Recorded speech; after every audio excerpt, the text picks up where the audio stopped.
નમસ્કાર મિત્રો, આપ સૌનું સ્વાગત છે અપડેટ ન્યૂઝ. મિત્રો, હવે તો ચૂંટણીને ગણતરીના કલાકો બાકી છે. જે 23 તારીખે મતદાન થવાનું છે, એના માટે થઈને આજે આપણે એક પેનલ સાથે જે મિત્રો સાથે જે ડિસ્કશન કરવાની છે કે ચૂંટણીની અંદર મતદાનની પ્રક્રિયા જે કાંઈ હોય છે એની ઘણી બધી ચર્ચાઓ થઈ છે. મતદાન જાગૃતિ માટે પણ ઘણી બધી વાતચીતો થઈ છે. પણ મતદાન કરતાં પહેલાં કયા પરિબળો આપણને અસર કરતા હોય છે, કયા પરિબળો આપણે જોવા જોઈએ, કારણ કે એક વિષય થોડોક સેન્સિટિવ છે. તો આ વિષયને આજે થોડોક પ્રકાશ પાડવા માટે આપણે અમુક મિત્રો સાથે આજે ચર્ચા કરવાના છે કે જે મોરબીની થિંક ટેક કહી શકાય. આમ તો અલગ અલગ ક્ષેત્રમાં એ લોકો પોતાના ક્ષેત્રમાં એક સારા પદ ઉપર, સારા હોદ્દા ઉપર છે, પણ એ હોદ્દાથી ઉપરાંત એ લોકો મોરબી માટે થઈને, આપણા રાજ્ય માટે થઈને, આપણા દેશ માટે થઈને એક અલગ વિઝન ધરાવે છે. તો આવા મિત્રો સાથે આપણે આજે ચર્ચા કરવાના છીએ. પહેલાં તો હું થોડો પરિચય આપી દઉં. આપણા મિત્રો સાથે છે શશાંકભાઈ દંગી છે કે જેઓ ક્લોક એસોસિએશનના પ્રમુખ છે, પણ ઇન્ડસ્ટ્રીયલિસ્ટની સાથે તેઓ મોરબીની, આપણા દેશની ઘણી બધી સાંપ્રત સમસ્યાઓની ઉપર એમની એક પકડ છે, અને એક બુદ્ધિજીવી તરીકે, એક થિંકર તરીકે તેઓ અલગ અલગ દૃષ્ટિકોણથી દરેક સાંપ્રત જે કાંઈ ઘટનાઓ બનતી હોય છે એને મૂલવતા હોય છે. એવી રીતે જ મારી સાથે મારી બાજુમાં બેઠા છે નિલેશભાઈ જેતપરિયા, જેઓ મોરબી સિરામિક એસોસિએશનના પ્રેસિડેન્ટ છે અને ભારતના દરેક ખૂણા સાથે સંકળાયેલા છે. આ ઉપરાંત વિદેશમાં પણ ઘણા બધા દેશોની તેમની સફર રહી છે. અને એક અલગ, કારણ કે આ બધા આમ તો મારા મિત્રો છે અને વર્ષોથી એમની સાથે પરિચયમાં છો, એટલે હું એવું કહીશ કે આ લોકોનું એક વિઝન છે. એક વિઝન સાથે, એક દૂરંદેશી વિચારો સાથે અને મંથન કરતા હોય છે કોઈ પણ ઘટનાને. એવી જ રીતે મારી બાજુમાં દેવેનભાઈ રબારી છે, જેઓ યંગ ઇન્ડિયા ગ્રુપ સાથે સંકળાયેલા છે. આપણે બધા પરિચિત છીએ એમનાથી, એમના જે કાર્યોથી. પણ આ બધા લોકોની અંદર હવે મતદાનની એક અપીલ થાય, વધુ વધુ મતદાન થાય, એની સાથે ખાસ કરીને યુવાનો, કારણ કે મતદાનની જે કાંઈ પ્રક્રિયા ચાલતી હોય છે એમાં રાજકીય પાર્ટી ઉમેદવારો પોતાના નીતિ રીતિઓ અને પોતાના જે વિચારો છે આપણા સુધી પ્રચારના માધ્યમથી પહોંચાડતા હોય છે. અને ચૂંટણી પંચ પણ આ જે પ્રચાર પ્રક્રિયા છે એની ઉપર નજર રાખતી હોય છે કે જ્ઞાતિ, જાતિ કે બીજા કોઈના આધારે મતદારોને ડાયવર્ટ ન કરવા જોઈએ, અને મતદારો છે એ એક શાંત ચિત્તે અને વિચારીને મતદાન આપી શકે. એના માટે જ હું એમ માનું છું કે લગભગ 5 વાગે, એટલે ટૂંકમાં આજે 5 વાગે બધું બંધ થઈ જશે, એવી રીતે 48 કલાક છે ચૂંટણી પ્રચાર બંધ કરી દેવામાં આવે છે. કારણ કે મતદાર છે એ વિચારી શકે, એની સાથે એની પાસે જે કાંઈ પ્રચારની સામગ્રી આવી છે, જે કાંઈ વિચારો આવ્યા છે, જે કાંઈ ઘટનાઓ આવી છે, એ ઘટનાઓને મૂલવી અને વિચારીને મતદાન આપી શકે. એટલે આજે અમારો મુખ્ય ટોપિક એવો છે કે મતદાન માટે વિવેક કેટલો જરૂરી, વિવેક જરૂરી છે કે છે નહીં. મતદાન તો કરવું જ જોઈએ, એમાં કોઈ બેમત નથી, પણ મતદાન વિચારીને કરવું જોઈએ, વિવેક બુદ્ધિથી કરવું જોઈએ કે ન કરવું જોઈએ. તો આ મુદ્દા ઉપર આપણે આજે આ જે મિત્રો છે જે એની થોડા ઘણા મત લેશું અને આની ઉપર પ્રકાશ પાડીને ચર્ચા કરીશું. શશાંકભાઈ, હું તમારાથી વાતચીત આપણે કરીશું, કારણ કે આમ તો લોકસભાની ચૂંટણીની અંદર ઘણી બધી, હવે તો ઘણા બધા મીડિયમ પણ આવી ગયા છે. સોશિયલ મીડિયા, મોરબી અપડેટ એનું જ માધ્યમ છે ભાઈ. સોશિયલ મીડિયા, ઘણા બધા મીડિયાઓ આવી ગયા છે. લોકો પાસે ઝડપથી આવી ગઈ છે, ઘટનાઓ આવી રહી છે. ચૂંટણી પ્રચારની રીતિ બદલતી જાય છે, એટલે ઇન્ફ્લુઅન્સ વધી ગયા છે. માણસને વિચારવાનો મોકો હું એમ માનું છું કે ઓછો મળે છે. કારણ કે ચારેક ઓરથી કચરો આવી રહ્યો છે, ચારેક ઓરથી આવી ગયો છે. તો આ બધાની વચ્ચે મતદાનમાં કરવા પહેલાં શું ધ્યાન રાખવું જોઈએ? એટલે સૌ પ્રથમ તો અમારા બધા વતી તમને દિલીપભાઈ બરાસરાને અભિનંદન, મોરબી અપડેટને અભિનંદન, કે આ એક કદાચ ગુજરાતમાં પહેલી એવી ડિબેટ છે. ત્યારે મતદાન કરવું જોઈએ તો કરવું જ જોઈએ, પણ કરતી વખતે શું વિચારીને કરવું જોઈએ. તો તમને અભિનંદન સાથે હું એટલું કહીશ કે બહુ મહત્ત્વનો મુદ્દો છે.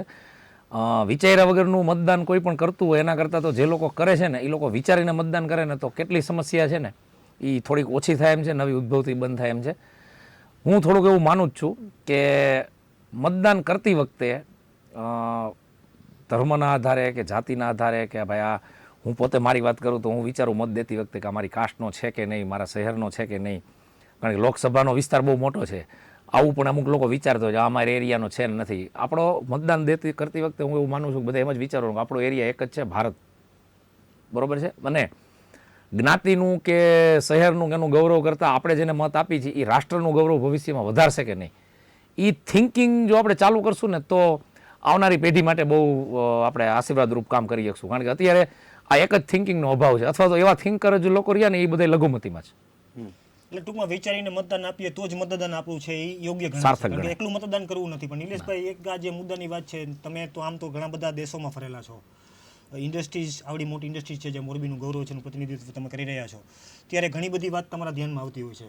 કારણ કે લોકશાહી ભારતની સૌથી મોટી, વિશ્વની લોકશાહી, સૌથી મોટી ચૂંટણી. તો આ ચૂંટણીમાં મતદાનને કયા આધારે મૂલવવું જોઈએ? મતદારોએ કેવી રીતે મતદાન કરવું જોઈએ તમારી દ્રષ્ટિએ? ખરેખર આખા વિશ્વની અંદર જ્યારે લોકતાંત્રિક દેશ તરીકે સૌથી વધુ મતદારો જ્યારે લોકસભાની ચૂંટણીમાં મતદાન કરવાના હોય ત્યારે એક નાગરિકની મતદાન કરવાની ફરજ તો છે જ, પણ સાથોસાથ આપણે જે મત આપીએ છીએ એ મત રાષ્ટ્રમાં શું કામ આવશે, આપણે જે મત આપીએ છીએ એ મતથી લોકોના જીવનમાં શું ફરક પડશે. ખાસ કરીને દુનિયાની અંદર જ્યારે ઇલેક્શન હોય, મને યાદ છે આજથી 2 વર્ષ પહેલાં યુએસની અંદર જ્યારે ચૂંટણી ચાલુ હતી ત્યારે ત્યાં યુએસ હતો બિઝનેસ પ્રવાસમાં, ત્યારે મેં જોયું ત્યાં કોઈ મોટી મોટી સભાઓ કે 5 લાખ લોકો ભેગા થાય, 3 લાખ લોકો ભેગા થાય અને એના માટે ટોળાશાહી થાય તેવી ત્યાં પ્રક્રિયા જ નથી.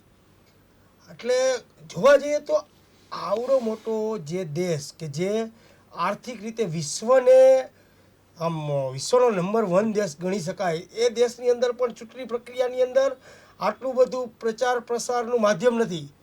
એનો મતલબ એ થાય કે ત્યાંના મતદારો કોઈ ટોળાશાહી કે કોઈ ભેગા કરી અને આટલા બધા લોકો સાથે છે તે વાત મતદાર સ્વીકારતો નથી, અથવા તો તેની કોઈ પણ અસર વોટ દેવા જાય ત્યારે એના મગજમાં નથી આવતી. બરોબર. આ ખરેખર આપણી મોટામાં મોટી નબળાઈ છે. આપણે જો ન્યૂઝપેપરની અંદર એવું આવે કે અહીંયા ખુરશી ખાલી રહી એટલે આપણે એવું મૂલ્યાંકન કરીએ, કોઈ પણ પક્ષ હોય કે ભાઈ આમાં આના કોઈ ટેકેદાર નથી એટલે આપણે મત બીજે દેવો જોઈએ.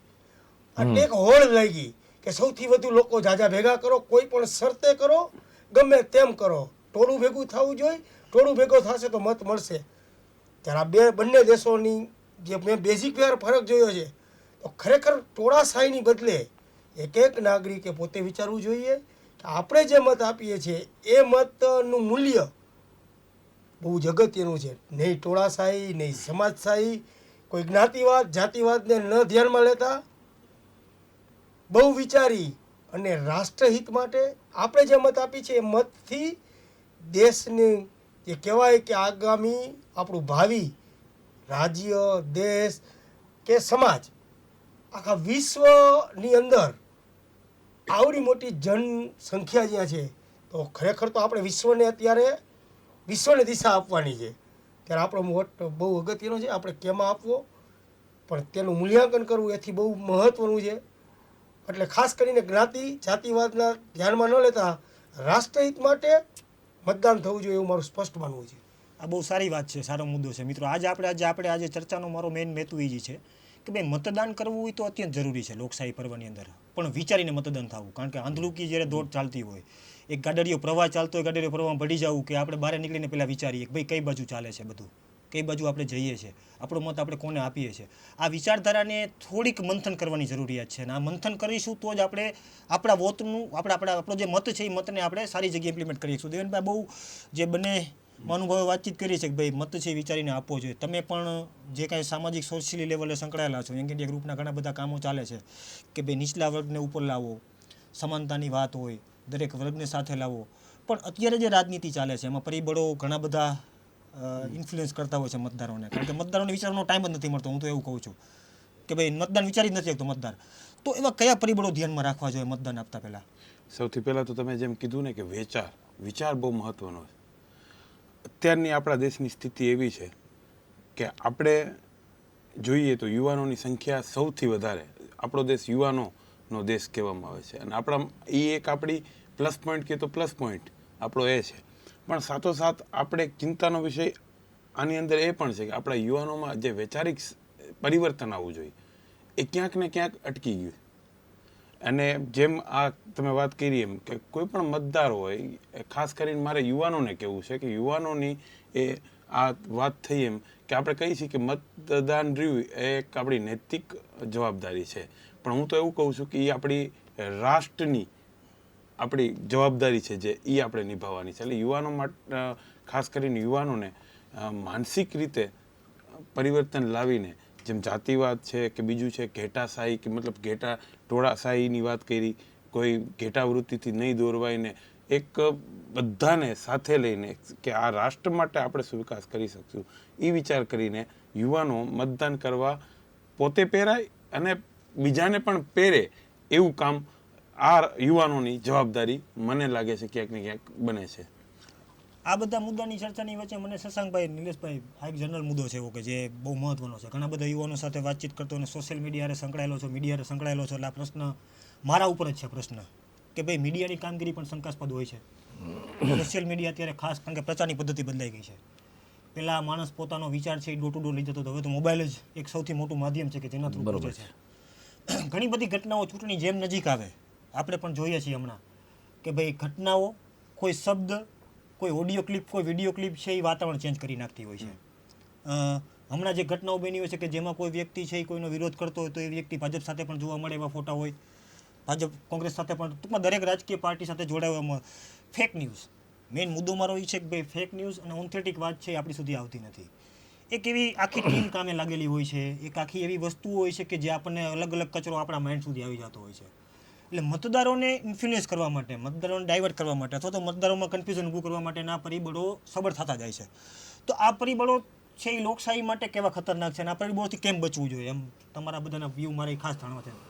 ના, એ વસ્તુ તમારી સાચી છે. અને અત્યારની નવી સ્ટ્રેટેજી મોટાભાગના રાજકીય પક્ષોએ છે ને, પહેલાં છે ને આજથી 15-20 વર્ષ પહેલાં હું માનું છું કે રાજકીય પક્ષો વિચારતા કે આપણે આપણી તરફેણમાં આ લોકોને કેવી રીતે વિચારતા કરવા. હવે નવી સ્ટ્રેટેજી બધા પક્ષોની ખાસ કરીને છે ને, તમે જે મીડિયાની વાત કરો છો ને, પણ છેલ્લા 10 વર્ષથી જે ખુલ્લેઆમ દરેક પાર્ટીઓ એક કન્સલ્ટિંગ કંપનીને સોંપે, મને વ્યક્તિગત લેવલે એનાથી બહુ પીડા થાય છે. કારણ કે આ કોઈ માર્કેટિંગનો વિષય નથી. રાષ્ટ્રવાદ છે, રાષ્ટ્રના માટે તમારે કરવાનું છે, તમારે પ્રૂવ કરવાનું છે કે અમે આટલું કરી શકીએ એમ છીએ. હવે તમે માર્કેટિંગ કંપનીને સોંપો અને એ ખરેખર એના કામમાં માસ્ટર છે, તો એ તમારે એટલે હવે નવી સ્ટ્રેટેજીમાં શું થયું કે લોકોને આપણા પક્ષ તરફ વિચારતા કરો એમ નહીં, લોકોના વિચારો બ્લોક કરો, એના ઉપર માઇન્ડ હાલે છે. અને એમાં જનરલ યુવાનો, જે દેવેનભાઈ કીધું એ વસ્તુ હું સહમત છું કે એક ભારત છે એ યુવાનોનો દેશ છે. યુવાનો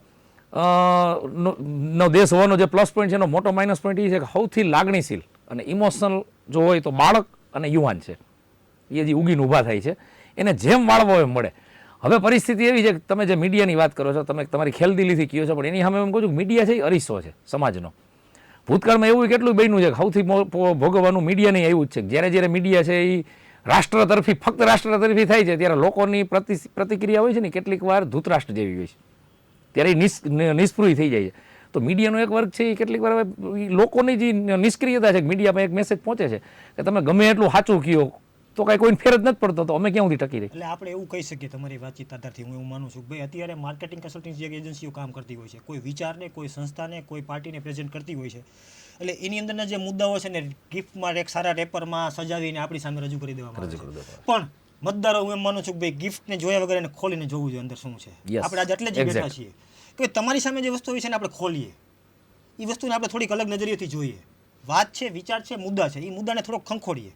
એવું તમને લાગે છે કે ભાઈ આ મુદ્દાઓને પાછું બીજી વાત એ છે ક્રેડિબિલિટીની વાત આવે છે. નિલેશભાઈ, ભાઈ નિલેશભાઈ છે એ સિનેમિક એસોસિએશનના પ્રમુખ છે, તમે એકલોક એસોસિએશનના પ્રમુખ છો, દેવેનભાઈ સાથે આટલા બધા યુવાનો જોડાયેલા છે, હું અપડેટમાં લાખો વાચકો મારી સાથે જોડાયેલા છે, તો હું અપીલ કરી દઉં કે હું કોઈ વાત રજૂ કરું તો એ વાતને મારા વાચકો, મારા દર્શકો, તમારા મેમ્બરો, તમારા યારે જોડાયેલા સભ્યો એને વિચારની આવી જોઈએ. તો તમને એવું શું લાગે છે કે ભાઈ હવે પહેલાંથી થોડોક બદલાવ આવ્યો છે, જ્ઞાતિના સમીકરણોથી માણસ યુવાન ખાસ ઉપર ઉઠતો જાય છે, તો હવે એને શું ધ્યાન રાખવું છે આ પરિબળોની વચ્ચે? નિલેશભાઈ, મેં તમને વાત કરી કે આ બહુ મોટી ચેલેન્જ છે કે ભાઈ ફેક ન્યૂઝ, કહેવાયેલી, ફોરવર્ડ કરાયેલી વાતોને માણસ છે એને કેવી રીતે જોવી જોઈએ.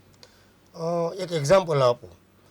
આજે કોઈ એક માણસ કહે કે બકરું લઈને જતો હોય અને જો 5 લોકો એને સામા મળે ને એમ કે ભાઈ શું તું સિંહ લઈને જાસ, સિંહ ઉપાડીને તું જાસ શું છે? આપણી બહુ જાણીતી વાર્તા છે, બરાબર, બહુ જાણીતી વાર્તા છે. તો એ 6 લોકો કે પછી એના મગજમાં થઈ જાય કે હું ખરેખર સિંહ ઉપાડી જાઉં શું છે. એવી રીતે મીડિયાની અંદર સતત કોઈને કોઈ એક ને એક વસ્તુ પ્રચાર પ્રસાર જ્યારે આપવામાં આવે ત્યારે લોકો એવું વિચારે કે ખરેખર આવું હશે. એ સાયકોલોજી ગેમથી વોટ બેંક અથવા તો માનસિકતા બદલવા માટે બહુ મોટા પરિબળો કામ કરતા હોય છે. એક બીજું એક્ઝામ્પલ પણ આપણે આપીએ. આજે માનો કે હું મારા એજ એ એસોસિએશન, હું જો મારા મેમ્બરોને એમ કહું કે આ પક્ષને મત દેવો, તો અત્યારે મારો જે અનુભવ છે ત્યાં સુધી અત્યારે કોઈ લોકો મારી આ વાતને સાથે જોડાય એવી અત્યારે એટલા કોઈ ઓછી બુદ્ધિ અથવા તો નથી વિચારતા એવું નથી, પરંતુ એટલી બધી સાયકોલોજીકલી ગેમ રમવામાં આવે છે કે શું સાચું શું ખોટું તે સામેવાળો નક્કી ના કરી શકે.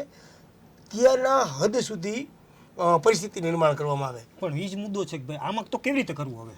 તમને શું લાગે છે કે ભાઈ ચાલો આ જે પરિસ્થિતિ છે આખી લોકશાહી માટે આપણે એમ માનીએ છીએ જ્ઞાતિ જાતિ ધર્મનું રાજકારણ છે એ લોકશાહીને ખતમ કરી દઈએ. એવી રીતે જ આ એક બીજો મુદ્દો આવ્યો છે કે જેને આપણે એમ કે હિપ્નોટિઝમ.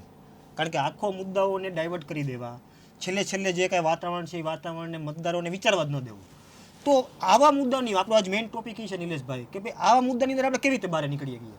આજે જેમ ચૂંટણી પંચ તમે કીધું કે 48 કલાક આપણને વિચારવા માટે આપે છે. હું તમને એક એક્ઝામ્પલ આપું. માનો કે આપણે ધ્યાન અથવા યોગામાં બેઠા છીએ અને એક સાત ચિંતે તમે શાંત ચિત્તે 50 લોકો કે 100 લોકો હોય કે તમે એક હોય, તમે ધ્યાનમાં બેઠા હોય, એ જ દરમિયાન કોઈક એક ધણ દઈને અવાજ આવે તો આપણું બધું ચિત્ત તેમાં ડાયવર્ટ થાય અને આપણું ધ્યાન અથવા તો ચિત્ત તૂટે.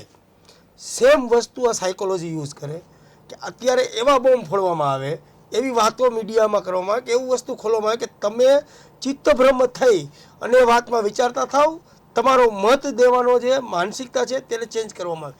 ખરેખર તો અત્યારે કોઈ પણ આ વસ્તુ આવી ધ્યાનમાં ન લેતા જે પક્ષ હોય તેમની હિસ્ટ્રી તપાસો, તેમને શું રાષ્ટ્ર માટે કર્યું, એમને પાસ્ટમાં જેટલા વર્ષથી જે પણ પક્ષ હોય, જે ઉમેદવાર છે તે પણ તેની આપણે જો સગાઈ પણ કરીએ, છોકરાના લગ્ન પણ કરવાના હોય તો આપણે 3 પેઢી તપાસ કરીએ છીએ.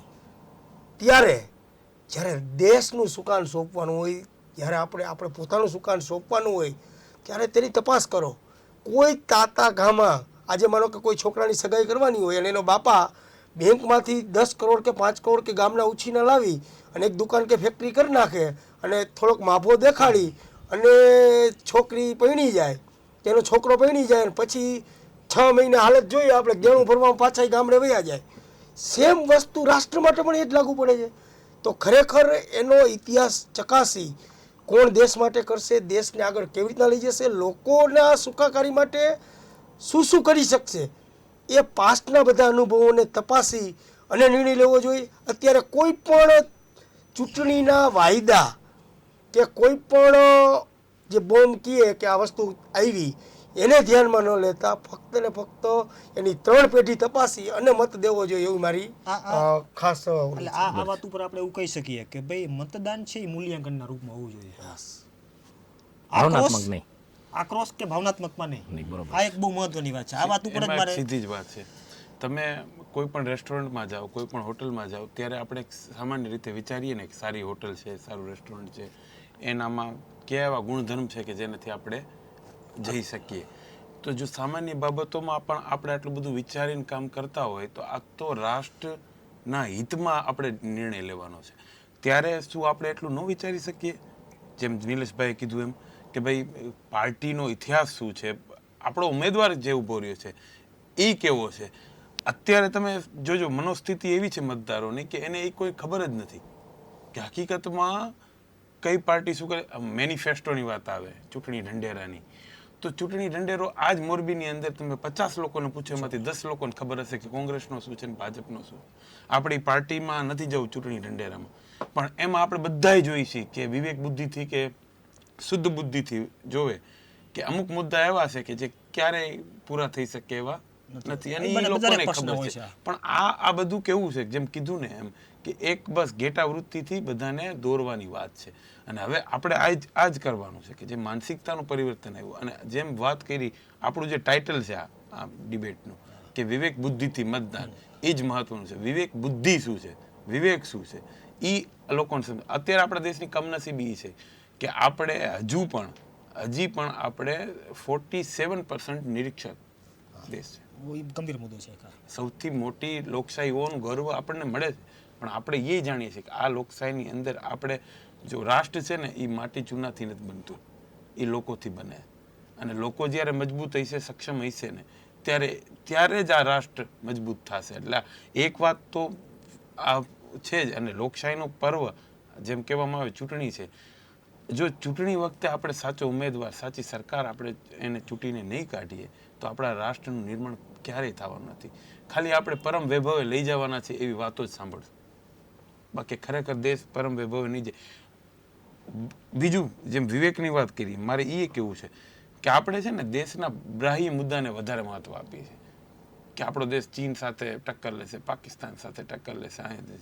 અહીંયા શશાંકભાઈ ને નિલેશભાઈ જેવા બુદ્ધિજીવીઓ બેઠા છે ત્યારે મારે કેવું પડે શું આપણે આંતરિક સમસ્યાઓ એટલે નથી આ દેશમાં? આ એક મુદ્દો પણ મહત્વનો છે કે ભાઈ સ્થાનિક મુદ્દાઓ તો મતદાન આપણી જ્યારે સરકાર તમે- જે આપણા જીવનમાં અસર કરતી મારો હોય કહેવાનો છે. મતલબ એ છે કે ખાલી બાહ્ય મુદ્દા નહીં પણ આંતરિક મુદ્દા પણ એવા છે. જેમ હું એક કોડ કરીશ ખાલી વાત કે સર્જિકલ સ્ટ્રાઇકની જેમ પાકિસ્તાન ઉપર જરૂર છે ને એમાં દેશમાં સર્જિકલ સ્ટ્રાઇકની જરૂર છે અંદર. તો આપણે એ જોવાનું છે અને સર્જિકલ સ્ટ્રાઇક આપણે ગરીબી, નિરક્ષરતા, અસમાનતા, આપણા વડવાઓ છે ને આપણને બહુ સરસ બંધારણ આપ્યું છે. બંધુતા, સમાનતા, સ્વતંત્રતા અને ન્યાય, આ 4 પાયા છે ને આપણા આ 4 પાયા તમે તમારી રીતે વિચારો, ઘણા નબળા થઈ ગયા. મારે યુવાનોને ખાસ વિનંતી કરવી છે કે યુવાનો એક નિર્દોષ ભાવ હોય, જેમ શશાંકભાઈ કીધું કે એને જેમ વાળવા હોય એમ વળી શકે. શકે. પણ આપણે જે રાષ્ટ્રપ્રેમી છે, જે ખરેખર દેશ માટે કંઈક કરવા માંગે છે, એનો અત્યારે આ સમય છે. પછી ભલે હું સોશિયલ વર્ક કરું છું, હું 50 સોશિયલ વર્ક કરતો હોઉં તો મને લાગે છે એ એડે જાય. હું રોજ બાળકોને શિક્ષણ પૂરું પાડવાનો પ્રયત્ન કરું કે બીજા કોઈ પણ પ્રયત્ન કરું તો એ એડે જાય. આ 48 કલાક મારા છે. મારે લોકોને એ વિચારતા કરવાના છે કે રાષ્ટ્રના હિતમાં કોણ છે સાચું, કોણ નહીં. અને મને એવું લાગે છે કે આ બધા પરિવર્તનોની એક જ ચાવી છે યુવાન. હું યુવાનોનું પ્રતિનિધિત્વ કરું છું એટલે યુવાનો પર વધારે ફોકસ કરીશ કે યુવાનો જો જાગૃત થશે અને માનસિકતા બદલાવ લાવશે. હમણાં જ આપણે વાત થઈ, તમે કીધું એમ કે કોઈ લેડીઝ હોય એને પૂછો તમને એવું કહે કે તમારા ભાઈ જેને કહે છે એ મુદ્દો બહુ મહત્વનો, કારણ કે મહિલાઓને હું જ્યારે મોટા ભાગે ચર્ચા કરતો હોઉં છું, પૂછતો હોઉં છું, કારણ કે મને જિજ્ઞાસા છે ભાઈ તમે કોને મત આપશો, તો કે તમારા ભાઈ કેને મત આપશો. એટલે આપણે આજે આપણો જ મુદ્દો આપણો એ છે મહત્વનો, અને બહુ સારી ચર્ચા થઈ છે આપણે કે ભાઈ જે વસ્તુઓ આપણી સામે આવે છે એને આપણે મૂલવીએ. એક બહુ સારામાં સારી જે તર્ક અત્યારે નીકળો છે, અર્ક આપણે કહીએ જે નીકળો છે કે મતદાન છે એ મૂલ્યાંકનના રૂપે હોવું જોઈએ. આ મતદાન એટલું નથી. ઘણી વખત પણ એવા પણ મુદ્દા હોય છે કે આક્રોશના રૂપમાં મતદાન થાય, બીજા કોઈ એજન્ડાને ધ્યાનમાં રાખીને મતદાન થાય, પણ એના કરતાં મતદાન છે મૂલ્યાંકનના રૂપમાં જવું જોઈએ. એવું આપણે અત્યારે આ ડિબેટના આધારે આપણે એવું કહી શકીએ છીએ. હવે છેલ્લી એક બધાની તમારી પાસેથી એક કોમેન્ટ આપણે લેશું, છેલ્લી અપીલ ખાસ કે ભાઈ ખરેખર મતદાન શું કહો છો તમે? કહો. મારો આમાં એક મને વિચાર આવ્યો એટલે કહું છું કે બંધારણની અંદર જે મતદાનની અંદર જે મુખ્ય વાત છે ને એ કઈ છે ખબર છે? ગુપ્ત મતદાન. બહેનોની તમે વાત કરી ને, બહેનોનું હું એવું માનું છું ભારતીય બહેનો જેટલી ચાલાક વિશ્વમાં કોઈ નથી. બહુ સરસ. એને કોને મત દીધો એ ન કેવું પડે ને એટલે કેટલીક વાર એમ કહેતી હોય છે કે તમારા ભાઈ કી એમ દઈશ. આ પહેલો મુદ્દો. કારણ કે મને યાદ છે દિવંગત ઇન્દિરાજી જ્યારે હતા ત્યારે એવા દાખલા મેં નાનો હતો ત્યારે વાંચવાના શોખના હિસાબે થોડાક અનુભવ્યા છે કે બહેનો રહ્યા ને એને થોડોક સોફ્ટ કોર્નર એ ટાઈમમાં ઇન્દિરાજી પ્રત્યે રહેતો. તો એને એમ ન કહેવું હોય કે અમારે ઇન્દિરાજીને મત દીધો એટલે એમ કહેતા કે ભાઈ અમારે અચ્છા એ પરિસ્થિતિ અત્યારે છે. અત્યારના 2-3 રાજનેતાઓ એવા છે જેનો એક વ્યક્તિગત એક ચાહક વર્ગ છે. તો ખાસ કરીને બહેનો રહ્યા ને એ, અને હું કહું એ બહેનો કરે છે જ બરોબર છે. ખરેખર તો તમે કોને મત આપવાનો છે ને તમારે કહેવાની જરૂર નથી, એટલે તમારા ઉપર કોઈ હાવી ન થાય. તમે સાંભળો, દરેકની વાત સાંભળો. અને બીજું મને થોડુંક એવું લાગે છે કે ચૂંટણી પંચનું નવી જે આ સિસ્ટમ છે એની અંદર ઓલી વસ્તુ જોખમાણી છે, ગુપ્ત મતદાનવાળી. હવે કયા સિટીમાંથી કેને કેટલા ટકા મત મળ્યા એ ખબર પડવા માંડી છે ને, એટલે જ આ ચૂંટણી વખતે તમે માર્ક કર્યું હશે કે ઘણા પક્ષોના ઘણા નેતાઓની લેંગ્વેજ જે ન હોવી જોઈએ કે અમારા આ એરિયામાંથી જો આમ નહીં થયું, આટલા ટકા આમ ન થયું, આમ થશે. એની હિંમત ત્યારે થાય છે જ્યારે એને ખબર પડે છે. ખરેખર આ એક બહુ મોટી વસ્તુ છે. ચૂંટણી પંચને તમારા માધ્યમથી હું તો વિનંતી કરીશ કે આના ઉપર આવતી ચૂંટણી વિચારવાની જરૂર છે. એ ખબર જ ન પડી જોઈએ રવાપરમાંથી કેટલા મત નીકળ્યા કે વીરપરમાંથી કેટલા નીકળ્યા, સિટીમાંથી કેટલા નીકળ્યા, ગ્રામ્ય વિસ્તારમાંથી કેટલા નીકળ્યા. ગુપ્ત મતદાનનો હેતુ આમાં થોડોક જોખમાય છે.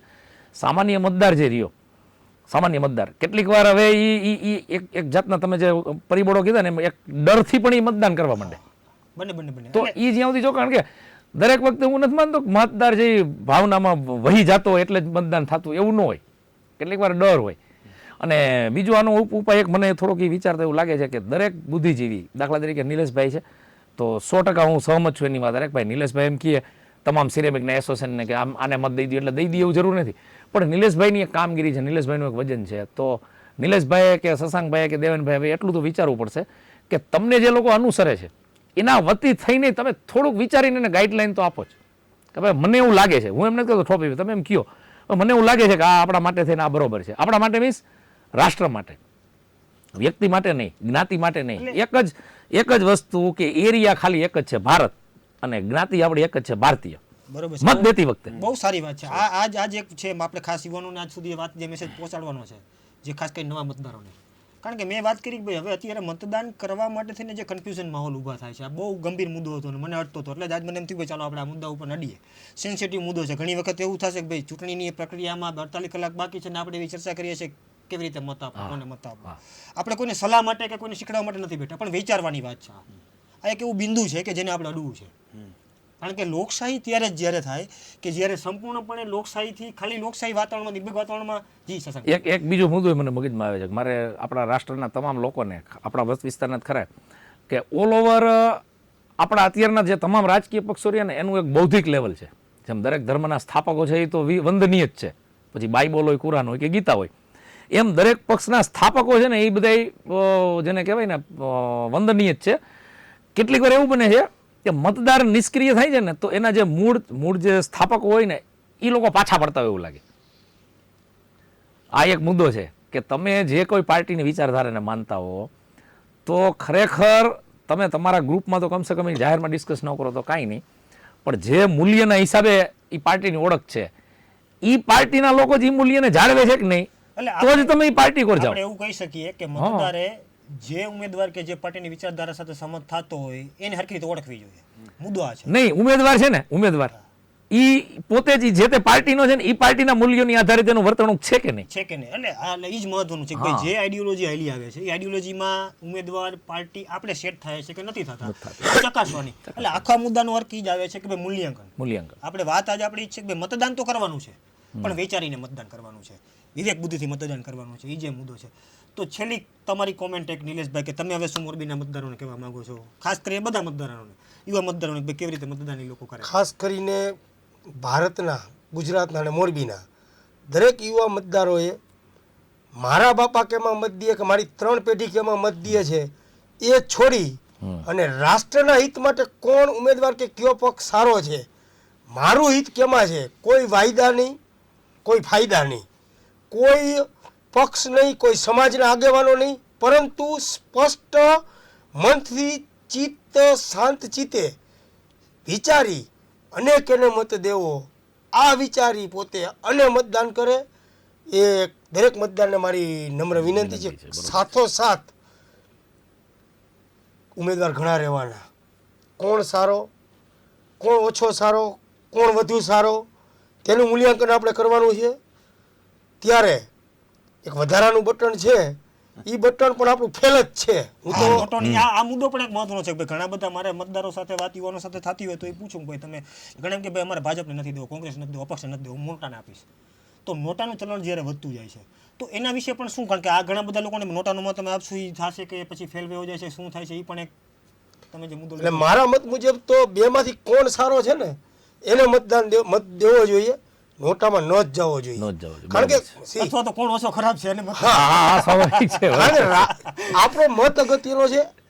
બેમાંથી જેને દેશો અને જે મત વધશે ચૂંટાવાનો છે. નોટામાં દીધો એ તમારો મત ફેલ જ છે. મારું સ્પષ્ટ માનવું છે બેમાંથી જે સારો હોય એને આપો. કોઈ પેઢીનું નહીં, 3 પેઢીનું નહીં જોવાનું, કોઈ ગામડાનું નહીં જોવાનું, કોઈ બાપાનું નહીં જોવાનું, કોઈ આપણા આગેવાનો ઠોકી બેહારે એ નહીં જોવાનું, કોઈ સમાજનું ખાલી પ્રતિનિધિત્વ કરીને કહીએ એ પણ નહીં જોવાનું. તમારા શાંત મને, શાંત ચિત્તે રાષ્ટ્ર માટે કોણ છે, આ 2 ઉમેદવારો છે એમાંથી કોણ સારો છે, આ 2ના મત રહ્યા પછી દેશ માટે કોણ સારો છે, આ બધું મૂલ્યાંકન કરી અને મતદાન કરવું જોઈએ તેવી મારી દરેક મતદારોને આજ કહેવાય કે નમ્ર અપીલ છે કે આ રીતે મતદાન કરવું જોઈએ. બહુ સારી બહુ સરસ વાત કરી છે નિલેશભાઈ. મિત્રો આપણી આજની ચર્ચાનો મેઇન મુદ્દો જ હતો, પણ દેવનભાઈ તમારી છેલ્લી એક કોમેન્ટ હું ખાસ લઈશ, કારણ કે તમારા જે વિચારો છે એ વિચારો થોડાક અલગ પ્રકારના હોય છે. સમાજ અને દેશને બદલવાની વાતો હોય છે, ખાસ કરીને નીચલા વર્ગની વાત હોય છે, તો તમે મતદારોને શું અપીલ કરશો છેલ્લી? મતદારોને મારી એટલી જ અપીલ છે કે જે કોઈ પણ ઉમેદવાર હોય કે કોઈ પણ પાર્ટી હોય, મતદાન ફરજિયાતપણે રાષ્ટ્રવૃત્તિ કેળવાય. તમારી સ્વાર્થ વૃત્તિને છોડીને રાષ્ટ્રવૃત્તિ ઉપર ધ્યાન આપો. સાથે સાથે જે તમને એવું લાગતું હોય કે જે ઉમેદવાર કે જે પાર્ટી પાસે ગટર મેનેજમેન્ટથી લઈને વોટર મેનેજમેન્ટ સુધીની આવડત હોય, વાહ વાહ, આવી જાય છે કે ભાઈ વોટર મેનેજમેન્ટનું જેનામાં આપણે જોઈએ છીએ ને ઘણી વખત અમુક નદીઓ બારે માસ વહે છે અને આ ઘણી બધી પાણીના ફાફા પડે એટલે એ મેનેજમેન્ટ હું માનું છું કે એ આપણી અણઆવડત છે. અને સૌથી બીજી બેઝિકલી વાત એ છે કે ક્યાંક ને ક્યાંક આ ઉમેદવારો ક્યાંક ને ક્યાંક આ પાર્ટીના લોકો એ આપણા સમાજમાંથી જ આવે છે. એટલે આની પાછળ તમામ વસ્તુ ફરીને એક જ વાત કહીશ કે વિચાર અને માનસિક પરિવર્તન. યંગ ઇન્ડિયા ગ્રુપનું જે પ્રતિનિધિત્વ છે મારું, એમાં અમે એ જ કહીએ છીએ કે ભાઈ માનસિકતા બદલો, બીજું કાંઈ નહીં. અને અમે એ જ અત્યારે આ સૌથી મોટો અવસર છે. પછી આપણે ઘણા સોશિયલ મીડિયામાં આવે છે કે પછી આપણે એવું કહીએ કે આ પાર્ટી આવું ન કર્યું, મારા ફલાણા નેતાએ મત દીધો તો એમને આવું ન કર્યું. પણ આ જ તમારા પાસે મોકો છે કે તમારે સારા વ્યક્તિને એક રાષ્ટ્ર સેવા માટે મોકલવાના છે. અને આ તમારી નૈતિક ફરજ નહીં પણ તમારી રાષ્ટ્રની ફરજ છે. જ્યારે તમે બધા આપણે એવું કહીએ કે અમને સુવિધા મળવી જોઈએ, પ્રાથમિક સુવિધાઓ મળવી જોઈએ, આ મળવું જોઈએ, પણ આપણે જ્યારે આપણા અધિકાર છે એ લેવા માટે જેટલા આપણે જાગૃત છીએ ને એટલો જ જાગૃતતા આ મત આપતા વખતે દેખાડવી જોઈશે. કારણ કે તમારો મત નક્કી કરશે કે હવે પછી આ દેશનું ભવિષ્ય શું થવાનું છે. એટલે કોઈ પણ ભ્રમમાં કે કોઈ પણ કહેવાય ને કે લોભ લાલચ કે કઈ વસ્તુમાં આવ્યા વગર ખુદ વિચારી અને રાષ્ટ્ર હિતમાં સૌથી મહત્વની વાત એ છે કે રાષ્ટ્ર વૃત્તિ કેની છે એ જોઈને, સ્વાર્થ વૃત્તિ નહીં કે ભાઈ સમાજનો કે મારા મોરબીનો, ઘણા વખત ગામડાનો એમ કે મારા ગામનો છે, મારા આ તરફ જ ખેંચાવું.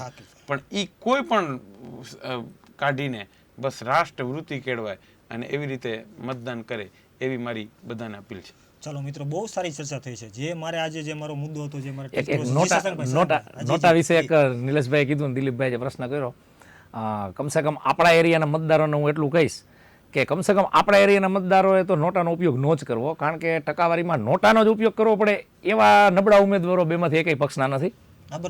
આ હકીકત છે. તો સત્સંગભાઈ કહીશ કે તમને જો બે ઉમેદવારમાં કે બે પાર્ટીમાં તમને વિશ્વાસ ના હોય ને તો નોટાનો ઉપયોગ કરો ભરપૂર, તો કરો અને બધા મોટી સંખ્યામાં કરો. તો જ આ લોકોને ખબર પડશે કે ભાઈ આપણે આ ઉમેદવાર ખોટો ઉભો રાખ્યો. છતાં આખા પાર્ટીઓના કાન ખોલવા માટે જરૂરી છે વ્યવસ્થા છે ને એનું કોક ને કોક હેતુ છે. એવું કહું છું કે જો તમે ઘણી વખત શું કે લોકો હોય એ વાત એવું કરે, હવે જવા દે ને, આ ખોટીનો ઓલો ખોટીનો, આપણે ક્યાંય મતદાન કરવાનું જવું, પછી શું કામ તારો મત તું દેવા નથી જતો, એમને રહેવાનો, એના કરતા નોટમ દી આવ. એટલે એ સંખ્યા બળ વધશે ને ત્યારે આ લોકોને તમને એક મને ખબર છે કે કોઈ પણ રાજકીય પાર્ટી છે ને એના ભવિષ્યનું હિત વિચારવું હોય છે ને તો એ નોટાની પર્સન્ટેજ ઉપર જશે જ. ઓકે, બહુ સારી વાત છે, બહુ સારું. એટલે ઇન ફ્યુચર આ એક છે ને એ મતદાન છે કે લોકોની મતદાન છે કે ભાઈ લોકોની માનસિકતા બદલે છે ને એનું આ વેવ છે. મારું કહેવાનું શું છે કે ઓલ ઓવર જે આખા દેશનું ચિત્ર છે, અચ્છા ઈ મુજબનું જે ગુજરાતનું ચિત્ર છે અને ઈ મુજબનું જે આપણા એરિયાનું ચિત્ર છે ને પણ એ બહુ આશાસ્પદ છે. નોટાનો ઉપયોગ ત્યારે જ કરવો કે સ્થાનિક ઉમેદવારને જોઈએ. હા બસ હવે મારો મુદ્દો જ આનું એક ધ્યાન મુદ્દો જ પણ ટકાવારીમાં આપણા ઉમેદવારો એટલા બધા નબળા નથી કે કમસે કમ આપણે નોટામાં દઈએ. મારા મુદ્દા ઉપર થોડો પ્રકાશ પાડવો છે. ચૂંટણીની ઘણી બધી અલગ અલગ પ્રકારની પદ્ધતિ હોય છે, અલગ અલગ પ્રકારની સ્તરની ચૂંટણી હોય છે. આપણને ઘણા બધા મતદારો વચ્ચે જાતું જ કન્ફ્યુઝન ઊભું થતું હોય છે. ગ્રામ પંચાયતની ચૂંટણી હોય, પછી તાલુકા પંચાયતની હોય, નગરપાલિકાની હોય, વિધાનસભાની હોય, લોકસભાની હોય. અલગ અલગ સ્તર ઉપર આપણે ચૂંટણી યોજાતી હોય છે. હું એવું માનું છું મતદારોને મારે વાત મૂકવી છે, મારો જે વ્યૂ છે એ કે ભાઈ આપણે કઈ ચૂંટણીમાં મતદાન કરીએ છીએ મહત્વનું છે. ઘણી વખત એરિયા જોઈને મતદાન થાય. આપણે અત્યારે તમે જે શશાંકભાઈ વાત કરી કે ભાઈ ભારત આખું છે એ ચૂંટણીમાં છે, તો આપણે આખા ભારતને જોવાનું છે. જ્યારે નગરપાલિકાની ચૂંટણી હશે તો હું મારા વોર્ડને જોઈશ, મારા શહેરને જોઈશ. ગ્રામ પંચાયતની ચૂંટણી હશે તો હું મારા ગામને જોઈશ. જ્યારે વિધાનસભાની ચૂંટણી હશે તો હું મારા રાજ્યને જોઈશ. આ બધા મુદ્દાઓ વિચારવાની બહુ મહત્વની, કારણ કે ચૂંટણીની અંદર આપણે આ છે કે ભાઈ તમે કઈ પ્રકારની ચૂંટણીમાં ભાગ લ્યો છો. પરીક્ષા તમે પહેલા ધોરણની આપો છો, બીજા ધોરણની આપો છો કે યુપીએસસીની આપો છો કે આ બંધારણમાં માળખું જ એટલે કા ગ્રામ પંચાયતની ચૂંટણી આવે એક ચૂંટણીથી કા નથી થઈ જાય. એટલે મહત્વની વાત એ છે કે ભાઈ અને નોટાનું ઓપ્શન એટલે જ આપેલું છે. આપણા ચૂંટણી તંત્ર એ આપણા ચૂંટણી પંચે એટલે નોટાનું આપ્યું છે કે મતદાર છે મતદાન કરે. પહેલા તો સૌથી પહેલી વાત એ છે મિત્રો, અને બીજી વાત એ છે કે આ ચર્ચામાંથી એક વાત મારે જે ઘણા બધા દર્શકોને આ મારી ચર્ચામાંથી એવા પણ પ્રશ્ન થતા છે કે આ લોકો અત્યારે ટોપિક ઉપર ચર્ચા કરે છે કે મતદાન વિચારીને આપવું. પણ મિત્રો અમે એમ નથી કહેતા મતદાન કોને કરવું. અમારો વિવેકથી તમે નક્કી કરો કે તમારા માટે કોણ યોગ્ય છે. મેઇન વાત એ છે આપણી આજ મુદ્દાની બધા આગેવાનોએ બહુ સારી ચર્ચા કરી છે, થોડી લાંબી ચર્ચા થઈ છે. મને તો જે ચર્ચા લાંબી ચલાવવાનું મન થાય છે પણ ટાઈમનો અભાવ છે મિત્રો આપણી પાસે. તો ખાસ આજની જે ચર્ચા થઈ છે એ ચર્ચાના આધારે આપણે એક બે મુદ્દા એવા કહી શકીએ કે મતદાન અવશ્ય કરવું જોઈએ, પણ મતદાનથી મૂલ્યાંકનના રૂપમાં જવું જોઈએ. હું આ રિપીટ કરું છું આ વાત મારી, કારણ કે મૂલ્યાંકનના રૂપમાં જવું જોઈએ. આપણે છે ને નિરીક્ષક છીએ અત્યારે, આપણે પરીક્ષા લેવાની છે, આપણે મત નહીં પણ એને મૂલ્ય આપવાનું છે, એને અંક આપવાના છે. અંક આપવાના છે. મતને આપણે બરોબર. નિરીક્ષણના, કારણ કે આપણે અને અત્યારે મેઇન જે મુદ્દો એ હતો કે આજના યુવાનો સોશિયલ મીડિયા આધારિત જે કાંઈ ચૂંટણી પ્રચાર થઈ રહ્યો છે, જે કાંઈ ઘટનાઓ બની રહી છે, જે કાંઈ મતદારોને હિપ્નોટાઇઝ કરવાની વાત આવે, જે કાંઈ, કારણ કે તમે જેમ જોશો ને થોડા ટાઈમમાં જ ઘણી બધી ઘટનાઓ બની. કોઈનો વિરોધ ફડાકાથી થાય, કોઈની ઓડિયો ક્લિપ, કોઈનો વિડીયો ક્લિપ, કોઈ બીજી વાત સહી છે કે નહીં, ધર્મ આધારિત વાતો, એક જ્ઞાતિ એક ધર્મના લોકો ભેગા થઈને એક પક્ષને મત આપે છે તો આપણે આમને મત આપવા જોઈએ. આ બધા જે મુદ્દાઓ છે ને મુદ્દા મતદારોને માટે થઈને અસર કરતા હોઈ શકે, હું ના નથી પાડતો, પણ દરેક મુદ્દાઓને આપણે ઓળખવા પડશે, દરેક મુદ્દાઓને આપણે એનાલિસિસ કરવું પડશે. આપણે જે 5 વર્ષની કામગીરીને મૂલ્યાંકન કરવાની છે. હું એમ કહું છું 1-2 દિવસમાં આપણો મત નક્કી નથી કરવાનો મિત્રો, કે એક મહિનામાં મત આપણે નક્કી નથી કરવો. આપણી જે કાંઈ અસર આપણા માનસિકતા છે, એટલે જે કાંઈ કચરાઓ ચારે કોરથી આપણી પાસે આવે છે અને આપણે અલગ અલગમાંથી એને પ્રસાર કરવા પડશે, એને ક્લિયર કરવા પડશે, એને મોડિફિકેશન, એને ક્લિયરિફિકેશન કરવા પડશે, અને એમાંથી જ અર્ક લાવીને મતદાન કરવું પડશે. તો મિત્રો, હું ફરીથી છેલ્લી મારી વાત અહીંયા આપણી ચર્ચા આજે પૂરી કરીએ છીએ. હું દરેક મિત્રોનો, કારણ કે આ બધા મિત્રો છે એ એકની પાસે ટાઈમની બહુ મારામારી હોય છે, પણ મારા એક ફોનથી આજે સન્ડે હોવા છતાં પણ એ લોકોએ ટાઈમ કાઢીને આપણી એક આ મુદ્દા ઉપર પ્રકાશ પાડવાની વાતચીત કરી છે. હું બધાનો ફરીથી ખૂબ આભાર માનું છું, અને ફરીથી છેલ્લી વખત આપને અપીલ કરું છું કે ભાઈ 23 તારીખે આપણે કોઈ પણ નાત જાત જ્ઞાતિ ધર્મ કોઈ પણના વાડામાં આવ્યા વગર સ્વવિવેકથી વિચારીને મૂલ્યાંકનવાળું મતદાન કરીએ અને આપણા દેશનું જે કાંઈ ભવિષ્ય છે, ભવિષ્યમાં આપણું યોગદાન આપણે આપીએ અને આપણે ભાગીદારી કરીએ, એવું હું સર્વ મતદારોને અપીલ કરું છું. થેન્ક યુ, ખૂબ ખૂબ આભાર.